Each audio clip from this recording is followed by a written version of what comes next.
Yeah, everybody can able to see my screen. Yeah. So, as I said నేనేం చెప్పినట్లుగా మనకు బేసిక్గా కొన్ని కీవర్డ్స్ అనేటివి తెలియాలన్నమాట. సో ఈరోజు ఆ కీవర్డ్స్ అనేటివి ఏంటివి, ఎందుకు ఈ కీవర్డ్స్ యూజ్ చేస్తాము, అండ్ ఎవ్రీ టైం యూజ్ చేస్తామా, ఏ సినారియోలో ఏ కీవర్డ్స్ యూజ్ చేస్తాము, వాటి గురించి ప్రతి ఒక్కటి నేను చెప్తాను. సో ఈ కీవర్డ్స్కి వచ్చేసరికి మనకు అరౌండ్ ఒక 30 to 40 కీవర్డ్స్ ఉంటాయి. మోస్ట్ ఆఫ్ ద టైం మనం కోడ్ రాసేటప్పుడు ఈ కీవర్డ్స్ లోనే ఉంటాయి. వేరే కొత్తగా అయితే మనం ఏమీ యూజ్ చేయము. మోస్ట్ ఆఫ్ ద టైం ఇవే యూజ్ చేస్తాం. సో వాటిలోకి వచ్చేసరికి public, protect, default, private,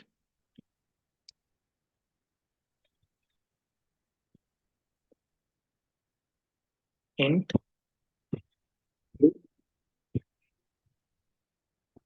float, double,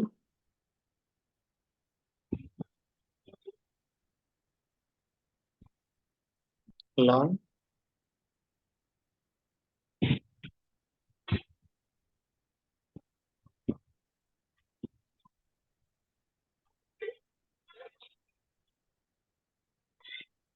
short,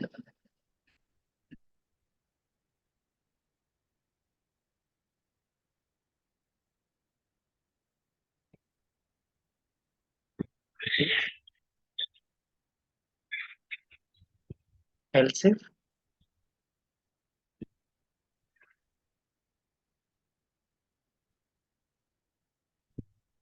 else,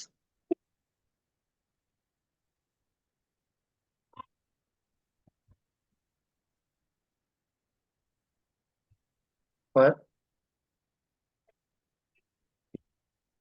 while, do,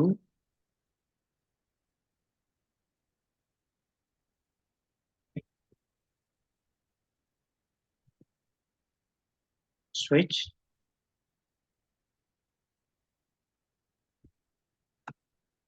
case,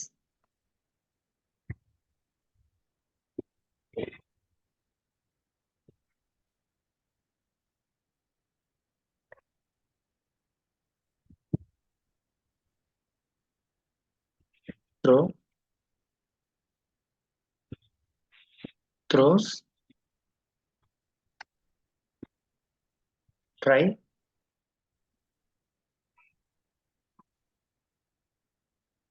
catch,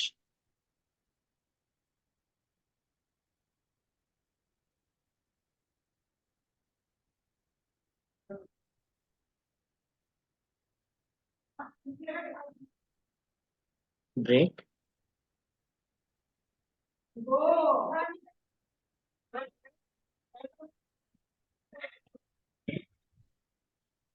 final,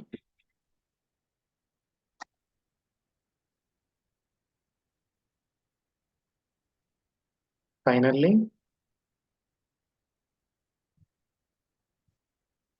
static,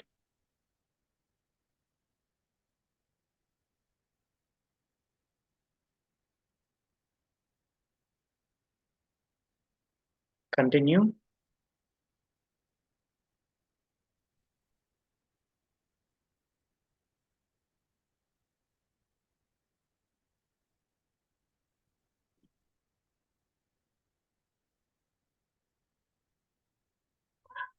super,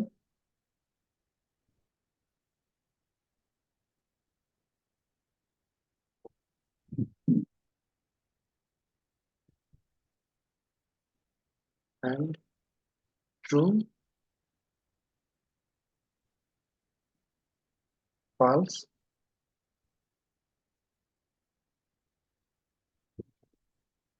Boolean,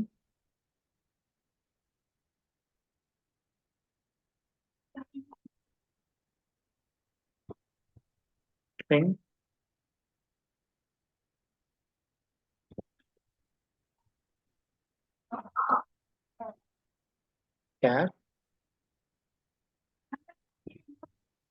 byte,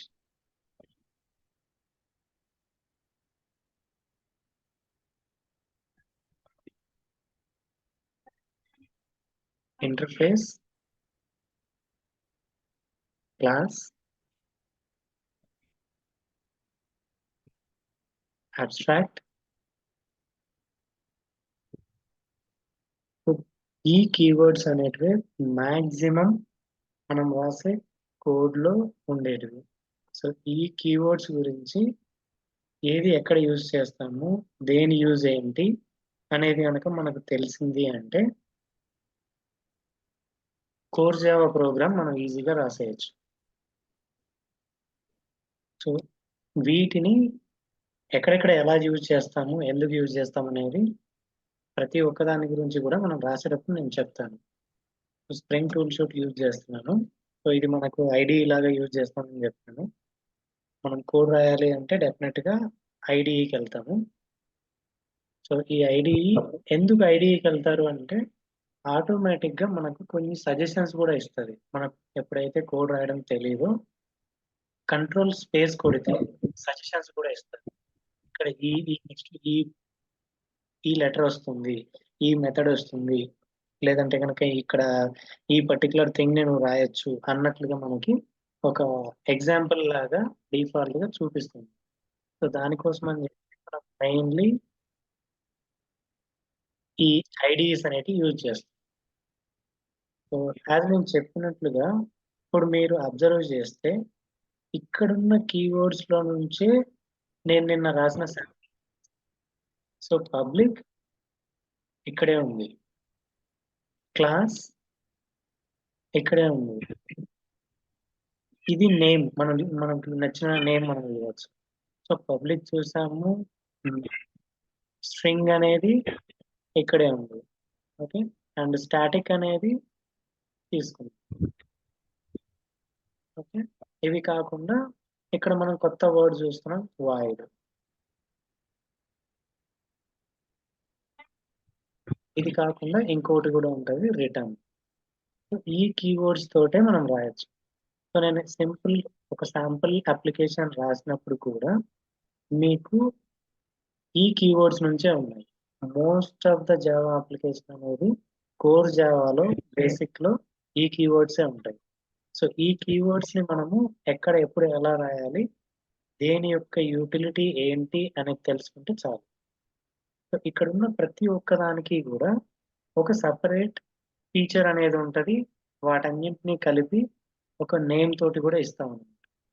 so ఇప్పుడు ఇక్కడున్న వాటిని అన్నింటినీ చూస్తే పబ్లిక్, ప్రొటెక్ట్, డిఫాల్ట్, ప్రైవేట్, వీటిని యాక్సెస్ మాడిఫైయర్స్ అంటారు. ఓకే. సో ఎప్పుడైతే మనం యాక్సెస్ మాడిఫైయర్స్ గురించి మాట్లాడతామో అప్పుడు ఎవ్రీ టైం కూడా మనం ఈ 4 వస్తాయి. ఓకే. సో యాక్సెస్ మాడిఫైయర్స్ అంటే ఏం లేదు, ఆ నేమ్ లోనే ఉంది, యాక్సెస్ చేయడానికి వీలుగా ఉన్నటువంటి మాడిఫైయర్స్. సో యాక్సెస్ అంటే ఏంటి అంటే మనకు అది అవైలబుల్లో ఉందా లేదా అని తెలుసుకోవడమే. సో ఇప్పుడు ఆ అవైలబిలిటీ అనేది పబ్లిక్ అని ఇస్తే బై నేమ్ ఇట్ సెల్ఫ్ అక్కడ క్లియర్గా అర్థమవుతుంది. సో మనం పబ్లిక్ ట్రాన్స్పోర్ట్ యూజ్ చేద్దాము అని అంటారు. సో పబ్లిక్ ట్రాన్స్పోర్ట్ యూజ్ చేయడం అంటే ఏంటి, ఎవరైనా కానీ వాడుకోవచ్చు, అది గవర్నమెంట్ ప్రొవైడ్ చేసే ఒక సర్వీస్. సో దాంట్లో రెస్ట్రిక్షన్స్ ఏం లేవు, అందుకే పబ్లిక్. సో ఆ మాటతో మనం అర్థం చేసుకోవచ్చు, పబ్లిక్ అనేది మనం ఎక్కడైనా కూడా యాక్సెస్ చేయొచ్చు. రిమైనింగ్ వాటికి కొన్ని రెస్ట్రిక్షన్స్ ఉన్నాయి. సో ఆ రెస్ట్రిక్షన్స్ నేను రాసేటప్పుడు చూపిస్తాను. సో ప్రజెంట్ పబ్లిక్ గురించి ఎందుకు చెప్తున్నాను అంటే ఆల్రెడీ మనం రాసిన క్లాస్ పబ్లిక్, ఇక్కడ రాసిన method public. Okay. So method అని దేన్ని అంటాము అంటే యాక్సెస్ మాడిఫైయర్ ని రాసి, అంటే యాక్సెస్ చేసుకోవడానికి వీలుందా లేదా అనేదాన్ని ఒకటి రాసి ఆ మెథడ్ నుంచి మనం కాల్ చేస్తే ఏదైతే తిరిగి రిటర్న్ వస్తుందో మనకు దాన్నే రిటర్న్ టైప్ అంటాం. సో దానికోసం అని చెప్పి ఇక్కడ నేను రిటర్న్ అని కూడా చెప్పాను కీవర్డ్. ఓకే. సో ఎప్పుడైతే మనం వాయిడ్ అని పెట్టుకుంటామో అది మనకు ఏమీ తిరిగి ఇవ్వదు. మనం ఆ మెథడ్‌ని కాల్ చేసినా గాని. ఓకే. సో ఎప్పుడైతే ఒక మెథడ్ రాస్తామో మనకు పర్టిక్యులర్‌గా ఎవ్రీ టైమ్ గూడా రిటర్న్ టైప్ అనేది కావాలి. ఒకవేళ అది ఏమి రిటర్న్ చేయదు అంటే వాయిడ్ అని పెట్టుకుంటాం. ఓకే. సో ఇప్పుడు మనము మ్యాథ్స్ అనే ఒక క్లాస్‌లో ఈ క్లాస్‌లో ఒక మెథడ్ రాయాలి అంటే మ్యాథ్స్‌కి ఎగ్జాంపుల్ గ్రేడ్ అనుకోండి. సో మ్యాథ్స్‌లో ఎవరికి ఎంత గ్రేడ్ వచ్చింది అని తెలుసుకోవాలి అంటే ఆ మ్యాథ్స్‌లో మనం ఒక మెథడ్ రాసుకోవాలి. సో మెథడ్ అనేది ఎప్పుడూ గూడా దాని సిగ్నేచర్ అనేది ఇలా ఉంటది. సిగ్నేచర్ అంటే ఎలా రాస్తాము అనే సింటాక్సే signature. So access modifier, return type ఏదో ఒక నేమ్ ఇచ్చి ఇలా బ్రేసెస్ పెడితే దాన్నే ఒక మెథడ్ అంటాం. ఓకే. సో ఎప్పుడైనా సరే ఎక్కడైనా చూసి ఇలా ఒక ఈ సింబల్ ఉండి ఒక నేమ్ తోటి యాక్సెస్ మోడిఫైయర్ తోటి రిటర్న్ టైప్ తోటి ఉంది అంటే డిఫాల్ట్‌గా దాని పేరు మెథడ్. ఆ మెథడ్ ఏం చేస్తుంది అంటే ఈ బ్రేసెస్‌లో ఉన్న ఫంక్షనాలిటీ ఏదైతే ఉంటుందో అది ఆ మెథడ్ చేస్తుంది. ఓకే. సో ఇప్పుడు ఆ మెథడ్‌లో నేను జస్ట్ ఏదన్నా ఒకటి ప్రింట్ చేయాలనుకుంటున్నా. సో ప్రింట్ చేయాలి అంటే system dot out dot print LN అని ఒక సెమీకోలన్ ఇస్తున్నాను. జావాలో ఏంటి అంటే ఎవ్రీ టైమ్ గూడా ఒక లైన్ ఆఫ్ సెంటెన్స్ అయిపోయింది అంటే ఆటోమేటిక్‌గా మనము కోలన్ ఇవ్వాలి. సో ఈ సెంటెన్స్ ఇక్కడ కంప్లీట్ అయింది. కానీ ఇక్కడ ఇవ్వకూడదు. ఎందుకు అంటే ఆ మెథడ్ అనేది లోపల ఇంకా మనం రాస్తున్నాం. కోడ్ రాస్తున్నాం. ఆ మెథడ్‌కి సంబంధించిన ఇన్ఫర్మేషన్ ఆ మెథడ్‌ని కాల్ చేస్తే తిరిగి ఏమిస్తది? ఆ మెథడ్‌లో జరిగే ఆపరేషన్ ఏంటి? అలాంటివన్నీ ఉంటాయి కాబట్టి అక్కడ ఇవ్వకూడదు. ఎప్పుడైతే ఒక లైన్ కంప్లీట్ అవుతుందో అక్కడ ఇవ్వాలి. సో ఈ మెథడ్ ఏంటి? మెథడ్ గ్రేడ్ అని చెప్తున్నా.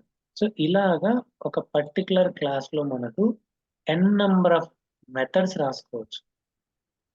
ఓకే. బట్ ఇందులో ఉన్న ఒక రూల్ ఏంటి అంటే మెథడ్ నేమ్ ఎప్పుడు గూడా యూనిక్‌గా ఉండాలి.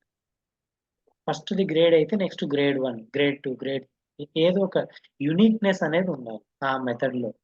అప్పుడే అది రికగ్నైజ్ చేస్తది. ఇదొక కొత్త మెథడ్, ఇదొక కొత్త ఫీచర్ అని. ఓకే. సో, నేను మీకు చెప్పిన ఒక ఎగ్జాంపుల్ నిన్న ఒక పర్సన్‌ని ఇమాజిన్ చేసుకొని నేను ఇంకో క్లాస్ రాసి మీకు చూపిస్తాను. ఓకే. సో, ఇప్పుడు సబ్జెక్ట్స్ అని ఒక నేనేం చెప్పానంటే ప్రతిసారి గూడా ఒక పర్టిక్యులర్ రిలేటెడ్ క్లాస్‌లన్నీ గూడా ఒక ప్యాకేజ్‌లో రాస్తామని జెప్పాను.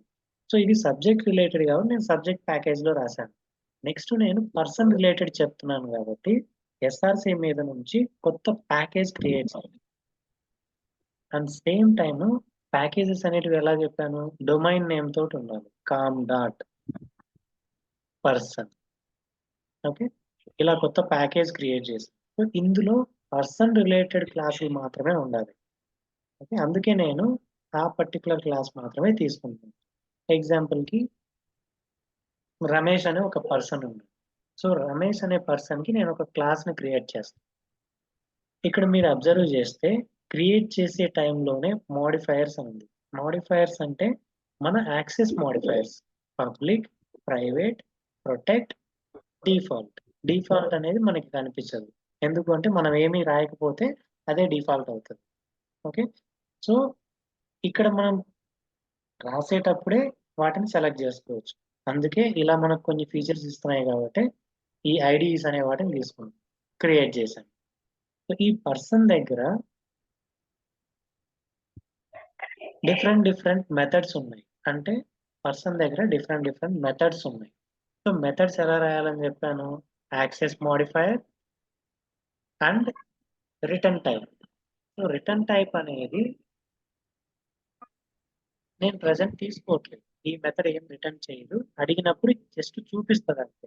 సో, ఆ పర్సన్ దగ్గర పెన్ అనే ఒక మెథడ్ ఉంది. So, get pen. ఎప్పుడైతే నాకు పెన్ అవసరమైతుందో, ఆ పర్టిక్యులర్ మెథడ్ నేను కాల్ చేస్తాను.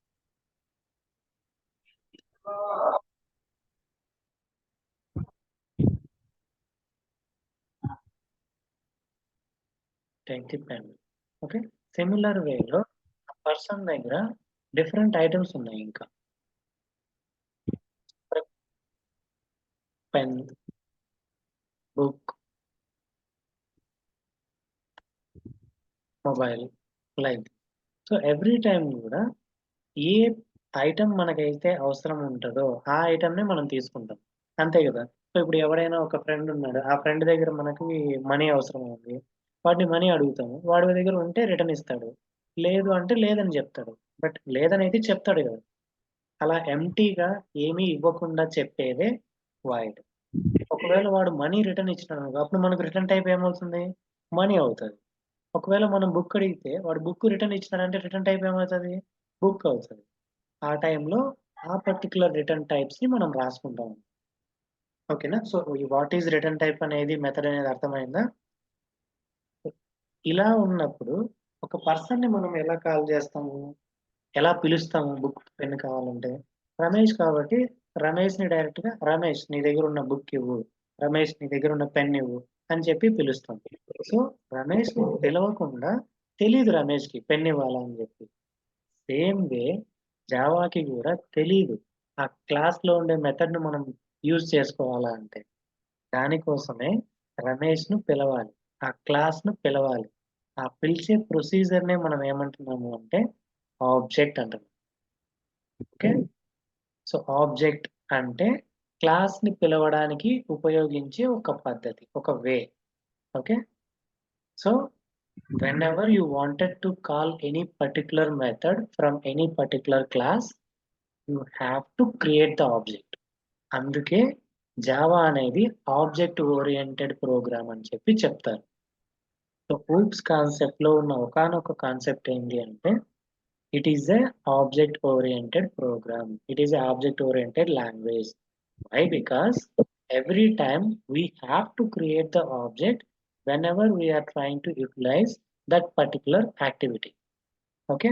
సో, ఇప్పుడు ఈ పర్టిక్యులర్ మెథడ్‌ని ఎగ్జాంపుల్‌కి నాకు పెన్ గావాలి. సో, నాకు పెన్ గావాలి అంటే నేను పెన్‌ని కాల్ జేయాలి గదా! పెన్‌ని తీసుకోవాలి అంటే రమేష్‌ని కాల్ జేయాలి గదా!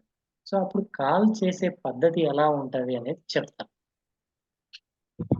కాల్ చేసి మీకొక చిన్న కాన్సెప్ట్ ఇక్కడ జెప్పాలి.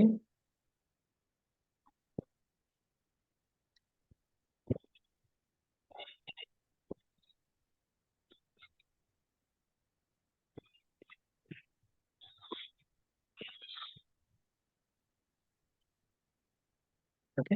సో, మనము ప్రతి ఒక్కళ్ళం గూడా సిస్టమ్ యూజ్ చేస్తా ఉంటాము. సో, సిస్టమ్‌లో మీరు అబ్జర్వ్ జేసినారంటే టాస్క్ మేనేజర్ అనేది ఒకటుంటది. సో, ఈ టాస్క్ మేనేజర్ ఏంటి అంటే మన అప్లికేషన్‌లో మన మన సిస్టమ్‌లో ఎన్ని టాస్క్‌లు రన్ అవుతున్నాయి అని చెప్పి. సో, మనం ఒక క్రోమ్‌ని ఓపెన్ చేయాలి అంటే బ్యాక్ ఎండ్‌లో మల్టిపుల్ రన్ అవుతా ఉంటాయి. సో, క్రోమ్ అనే దానికి ఎప్పుడైతే మనం స్టార్ట్ చేస్తామో, స్టార్ట్ చేసినప్పుడు అక్కడి నుంచి ఒక ప్రాసెస్ అనేది స్టార్ట్ అవుతది. ఓకే. ఒక ప్రాసెస్ అనేది స్టార్ట్ అయ్యి, ఆ ప్రాసెస్ అంటిల్ అది మనకి ఎండ్ అయ్యే వరకు ఎంత మెమరీ యూజ్ అవుతుంది, ఎంత సీపీయూ యూజ్ అవుతుంది అనే ప్రతి ఒక్క ఇన్ఫర్మేషన్‌ని గూడా మనకు చూపిస్తది. ఓకే. ఇక్కడ మీరు అబ్జర్వ్ చేయొచ్చు. 30%, 34% సీపీయూ అనేది యూజ్ అవుతుంది. నేనిప్పుడు నా సిస్టమ్‌ని రన్ చేస్తున్నాను గాబట్టి, ఇందులో ఉన్న సీపీయూని యూజ్ చేసుకొని, మెమరీ యూజ్ చేసుకొని రన్ అవుతుంది. ఓకే. సో, ఈ రన్ అయ్యే ప్రొసీజర్‌లో ప్రతి ఒక్కటి గూడా మనం ఏమంటాము అంటే ఒక ఇండివిడ్యువల్ పీఐడీ అంటారు. సో, దాన్నే ఒక థ్రెడ్ అని గూడా అంటారు. ఓకే. సో, థ్రెడ్ అంటే ఏంది అంటే, ఎప్పుడైతే మనం ఒక చిన్న ప్రాసెస్‌ని స్టార్ట్ చేస్తామో, ఆ స్టార్ట్ చేసిన ప్రాసెస్ ప్రతీదీ కూడా స్టార్టింగ్‌లో మనం ఇచ్చిన దగ్గర నుంచి ఎండింగ్ వరకు line by line, line by line ఒక టాస్క్ లాగా ఇచ్చుకుంటూ ఎళ్తది మన సిస్టమ్‌కి. సిస్టమ్‌కి తెలీదు కాబట్టి మనం స్టార్ట్ చేసినప్పటి నుంచి ఎండ్ వరకు మనం ఇచ్చే ప్రతి ఒక్క లైను గూడా టాస్క్. ఓకే. ప్రతి ఒక్క సాఫ్ట్‌వేర్ డివైసు అన్నీ గూడా ఇలాగే వర్క్ అయితాయి. అందులో ఉన్న ఒక ప్రాసెస్, ఒక ప్రాసెస్ అంటే థ్రెడ్. ఆ థ్రెడ్ అనేది తీసుకొని 1 బై 1 స్టార్ట్ అవుతది. ఇప్పుడు మనం మల్లెపూలు తీసుకొని ఒక సూదికి దారం గుచ్చుతామే, సో గుచ్చేటప్పుడు పైనున్నవి యాడ్ చేసుకుంటా ఎళ్తా ఉంటాం. సిమిలర్ వేలో అదెలా ఉంటది, ఒక 1 బై 1 ఫస్ట్ ఒకటి, నెక్స్ట్ రెండోది, నెక్స్ట్ మూడోది, నెక్స్ట్ నాలుగోది అలా చేస్తాం గదా! సిమిలర్ వేలో ఒక థ్రెడ్ గూడా ఒక్కొక్క టాస్క్‌ని ఒక్కొక్కటి ప్రాసెస్ నుంచి స్టెప్ బై స్టెప్ చేసుకుంటా ఎళ్తది. అలా చేసుకుంటా వెళ్ళేటప్పుడు మన సిస్టమ్‌లోనే ఇంత జరుగుతుంది అంటే, జావా గూడా నేను చెప్పాను. జావా రన్ అవ్వాలంటే జేవీఎం అనేది కావాలి. ఒక వర్చువల్ మెషిన్ కావాలి అని జెప్పి. అవునా? సో, ఆ వర్చువల్ మెషిన్‌కి కూడా మన ల్యాప్‌టాప్ ఎలాగైతే మెషిన్‌లో ప్రాసెస్ ఐడీ, థ్రెడ్స్ అనేటివి ఉన్నాయో, సిమిలర్‌గానే జావాలో గూడా థ్రెడ్స్ అనేటివి, ప్రాసెస్ అనేటివి ఉన్నాయి. అది ఎవరి దగ్గర పెట్టుకుంటది అంటే జేవీఎం, జావా వర్చువల్ మెషిన్‌లో పెట్టుకుంటది. ఏది ఇప్పుడు మన సిస్టమ్‌లో టాస్క్ మేనేజర్ ఎలాగైతే హ్యాండిల్ చేస్తుందో, మన జేవీఎం అలా హ్యాండిల్ చేస్తది. ఓకే. ఆ జేవీఎంకి నువ్వు సింపుల్‌గా కోడ్ రాస్తే దానికి తెలీదు ఎక్కడి నుంచి మొదలుపెట్టాలా? లేదంటే ఎవరి దగ్గర నుంచి నేనెళ్ళాలా? ప్రాసెస్‌ని ఎలా స్టార్ట్ చేయాలా? సో, ఆ తెలియడం కోసము మనకు జావా వాడు ఒక మెథడ్‌ని ప్రొవైడ్ చేస్తున్నాడు. ఆ మెథడ్ ఏంటి అంటే main method. Main method. Main method అనేది చాలా ఇంపార్టెంట్. ఎందుకు అంటే జేబీఎంకి, వర్చువల్ మెషిన్‌కి ఎక్కడి నుంచి స్టార్ట్ చేయాలా అనేది ఎలా తెలుస్తది అంటే ఈ మెయిన్ మెథడ్‌తోనే తెలుస్తది. ఈ మెయిన్ మెథడ్ ఫస్ట్ స్టార్టింగ్‌లో ఆ ప్రాసెస్ అనేది ఇక్కడికొస్తది. ఓకే. సో, ఆ ప్రాసెస్ అనేది ఇక్కడికొచ్చిన తర్వాత, ఇక్కడి నుంచి line by line, line by line, line by line execute అవుతది. సో, ఇక్కడ ఒక 100 లైన్స్ ఆఫ్ కోడ్ ఉంది అంటే, ప్రతీదీ కూడా ఒక లైన్ అయిపోయిన తర్వాతే ఇంకొక లైన్‌కొస్తది. ఓకే. సో, ఇలా ఎన్ని లైన్స్ ఉంటే అన్ని లైన్స్ గూడా మెయిన్ మెథడ్ నుంచే ఎగ్జిక్యూట్ అవుతాయి. ఓకే. ఇక్కడ ఈ మెయిన్ మెథడ్‌లో గూడా మీరు అబ్జర్వ్ చేస్తే పబ్లిక్ అని ఉంది. రైట్? సో, మెథడ్‌కి పబ్లిక్ ఉంది. క్లాస్‌కి పబ్లిక్ ఉంది. నేను చెప్పాను. ఎందుకు పబ్లిక్ అనేది అని జెప్పి. ఎవరైనా గాని యూజ్ జేసుకోవచ్చు. ఎవరికైనా యాక్సెసిబిలిటీ ఉంటది. దాన్ని ఈజీగా యాక్సెస్ చెయ్యొచ్చు. సిమిలర్‌గా మన జావా వర్చువల్ మెషిన్‌కి కూడా, జేవీఎంకి గూడా దానికి ఈజీగా యాక్సెస్ చేయగలగాలి. యాక్సెస్ చేస్తేనే దానికి తెలుస్తది. ఇది మెయిన్ మెథడ్ అని జెప్పి. ఓకే. అందుకే మెయిన్ మెథడ్ ఎప్పుడూ గూడా పబ్లిక్కే ఉంటది. ఓకే. అండ్ సెకండ్ థింగ్ ఇక్కడ స్టాటిక్ అనే ఒక వర్డ్ ఉంది. అది కూడా మన కీవర్డ్స్‌లో ఒక వర్డే చూస్తే. ఓకే. ఈ స్టాటిక్ అనేది ఏంది అంటే, ఈ దీన్ని కూడా ఒక కీవర్డ్ అంటాం. ఈ కీవర్డ్ మనం ఎప్పుడైతే వాడతామో, నేనిందాక చెప్పాను. క్లాస్‌ని పిలవాలి. పిలిస్తేనే తెలుస్తుంది. పిలిస్తేనే మనం వాళ్ళ దగ్గరున్నవి ఏదైనా తీసుకోగలము. అలాగే క్లాస్‌ని పిలిస్తేనే ఆ మెథడ్‌ని తీసుకోగలం అని జెప్పాను గదా! సిమిలర్ వేలో క్లాస్‌ని పిలవకుండా, ఇప్పుడు మనం ఒక పర్సన్‌ని పిలవకుండా ఏదైనా కావాలి అంటే పర్సన్‌ని పేరు పెట్టి పిలవచ్చు. రమేష్ నీ దగ్గరున్న పెన్నివ్వు అని చెప్పి. లేదు ఒక ఆల్టర్‌నేటివ్ వే ఉంటది. నామవాచకాలంటాం మనం. సో, పేర్లకు బదులుగా వాడతాం. ఒకళ్ళు, ఇద్దరు ఉన్నప్పుడు. అలా వాడేటప్పుడు మనం పేరు పెట్టి పిలవాల్సిన అవసరం లేదు. "అరేయ్! నీ దగ్గరున్న పెన్నివ్వు" అంటే వాడిస్తాడు. సిమిలర్ వేలో మనం ఆబ్జెక్ట్‌ని క్రియేట్ చేయకుండా డైరెక్ట్‌గా అందులో ఉన్న మెథడ్‌ని మనం తీసుకోవాలా ఆ క్లాస్ తోటి అంటే స్టాటిక్ అని వాడదాం. ఓకే. సో, అందుకే పబ్లిక్ ఈజీగా యాక్సెస్ చెయ్యి. ఎవరు నిన్ను పిలవడం లేదు. జేవీఎంకి ఆటోమేటిక్‌గా కావాలా. అందుకే స్టాటిక్ యూజ్ చెయ్యి. దీన్ని కాల్ చేసిన తర్వాత ఇది మళ్ళా తిరిగిస్తే జేవీఎం ఏం చేసుకోలేదు. జేవీఎంకి తెలీదు. నువ్వు తిరిగి ఏదైనా ఇచ్చినావు అంటే దాన్ని ఏం చేసుకోవాలో దానికి తెలీదు. అందుకే రిటర్న్ టైప్ వాయిడ్. నువ్వేం రిటర్న్ చేయాల్సిన పని లేదు. కేవలం మెథడ్ కాల్ చెయ్యి. ఇదే మెథడు అని జెప్పి ఎలా తెలుస్తది అంటే, మన అన్ని మెథడ్స్ కంటే ఇది మెయిన్ ఇంపార్టెంట్. అందుకే మెయిన్ మెథడ్ అని ఇస్తున్నాము. మెథడ్ మీరిక్కడ సింబల్ జూస్తే నార్మల్ బ్రేసెస్ ఉన్నాయి. ఏం లేవు లోపల. బట్ ఇక్కడ జూస్తే స్ట్రింగ్ ఒక సింబల్ ఉంది. ఆర్గ్స్ అని ఉంది. ఓకే. ఇక్కడ ఏంటి దీని మీనింగు అంటే, ఎప్పుడైతే ఈ మెథడ్ కాల్ అవుతుందో, కాల్ అయిన సమయంలో మనం వేరే ఏదన్నా ఒక కొత్తగా ఇన్‌పుట్స్ ఇచ్చినా గాని అది యాక్సెప్ట్ చేసుకోవాలా అన్నట్లుగా దానికి స్ట్రింగ్ అనేది ఇస్తున్నాం. అవి గూడా ఎలాంటిది అంటే అరే ఆఫ్ స్ట్రింగ్స్. 1, 2 కాదు మల్టిపుల్ ఇస్తున్నాం. బంచ్ ఆఫ్ ఇస్తున్నాం. ఎన్నిచ్చినా తీసుకోవాలని జెప్పి. అందుకే అరే ఆఫ్ స్ట్రింగ్స్. ఇలా ఇచ్చినప్పుడే జేవీఎంకి ఇది మెయిన్ మెథడ్ అని తెలుస్తది. ఓకే. చాలా ఇంపార్టెంట్. మెయిన్ మెథడ్ అనేది. ఈవెన్ ఒక 10 ఇయర్స్ ఎక్స్‌పీరియన్స్ వచ్చినా గాని ఇంటర్వ్యూలో సిల్లీగా అడిగేవాళ్ళు మెయిన్ మెథడ్ అంటే ఏంటి? మెయిన్ మెథడ్‌లో పబ్లిక్ ఏంటి? స్టాటిక్ ఏంటి? వాయిడ్ ఏంటి? ఎందుకు అరే ఆఫ్ ఆర్గ్యుమెంట్స్ ఇస్తాము? అది ఎందుకు స్ట్రింగే ఇస్తాము? అని ప్రతి ఒక్కళ్ళని అడిగే క్వెషన్. అందుకే దీని గురించి ఇంత టైం తీసుకున్నాం. ఓకే. సో, ఒక్కసారి మనకు మెయిన్ మెథడ్ అనేది రాసిన తర్వాత జేవీఎం అనేది ఒక మెయిన్ థ్రెడ్‌ని క్రియేట్ చేస్తది. ఓకే. ఆ మెయిన్ థ్రెడ్ ఫస్ట్ ఈ మెయిన్ మెథడ్‌కే వస్తది.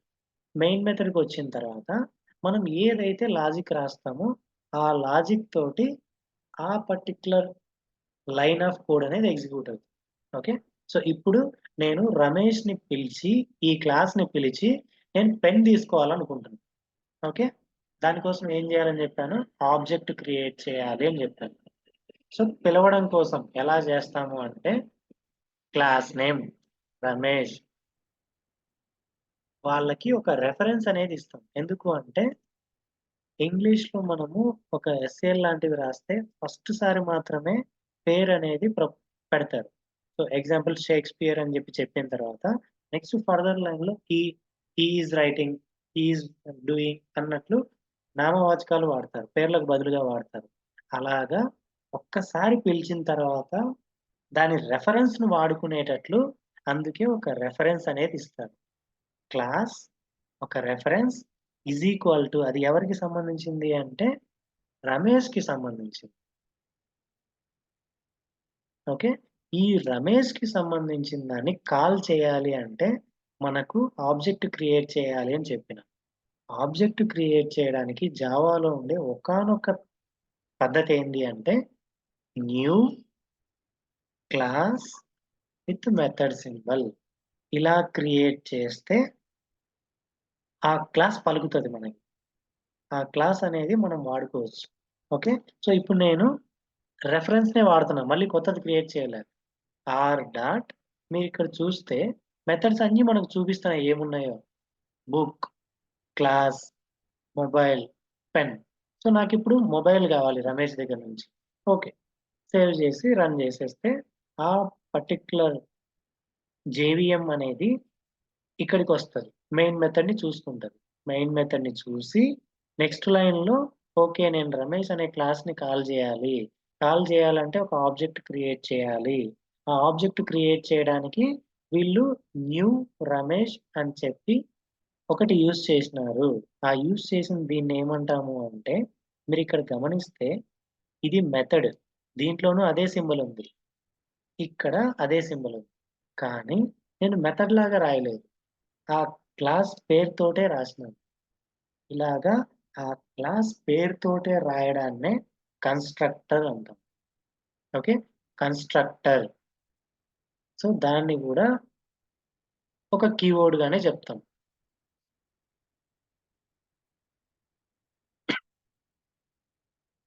ఓకే. సో, ఈ కన్‌స్ట్రక్టర్ అనేది ఎప్పుడైతే మనం ఒక ఆబ్జెక్ట్ క్రియేట్ చేస్తామో ఎవ్రీ టైమ్ కూడా ఈ కన్‌స్ట్రక్టర్ అనేది మనం ఉపయోగించాలా. ఓకే. ఇప్పుడు నేను రన్ చేస్తే మెయిన్ థ్రెడ్‌కి ఇక్కడికొచ్చి ఆబ్జెక్ట్‌ని క్రియేట్ చేసి ఆ రెఫరెన్స్‌తో ఉన్న ఆ మెథడ్‌ని కాల్ చేస్తది. ఆ మెథడ్ కాల్ చేసిన తర్వాత ఆ మెథడ్ లోపల ఏముంటే అది మనకు ఎగ్జిక్యూట్ అయిపోతది. చూసినారా? Take the mobile. సో, ఇలా క్లాస్ చేయడము ఒక క్లాస్‌ని ఏదన్నా ఆబ్జెక్ట్ క్రియేట్ చేయడము, దాన్ని కాల్ చేయడము, అందులో ఉన్న మెథడ్స్‌ని కాల్ చేసుకోవడం. ఇది ప్రొసీజర్. ఓకే. అర్థమైందా? సో, ఈరోజు యాక్సెస్ మోడిఫైయర్స్ గురించి చెప్పాము. మెథడ్స్ గురించి చెప్పినాము. రిటర్న్ టైప్ గురించి చెప్పినాము. మెయిన్ మెథడ్ గురించి చెప్పినాము. నేను చెప్పిన ఈ కన్‌స్ట్రక్టర్, ఈ ఆబ్జెక్ట్ గురించి నేను మళ్ళీ ఒకసారి క్లియర్‌గా చెప్తా ఇన్ డీటెయిల్‌గా. బట్ ఈ రోజు వరకు మెథడ్ గురించి ఏంటి, కన్‌స్ట్రక్టర్ సారీ ఆహ్, యాక్సెస్ మోడిఫైయర్ ఏంటి, రిటర్న్ టైప్ ఏంటి, క్లాస్ అనేదేంటి, దాన్ని ఎందుకు ఇండివిడ్యువల్ ప్యాకేజ్‌లో క్రియేట్ చేస్తున్నాము, వీటన్నింటిని ఒక్కసారి ప్రాక్టీస్ చేయండి. సో, ఇక్కడ ఏదైనా డౌట్ ఉంటే చెప్పండి. నేను క్లారిఫై చేస్తాను.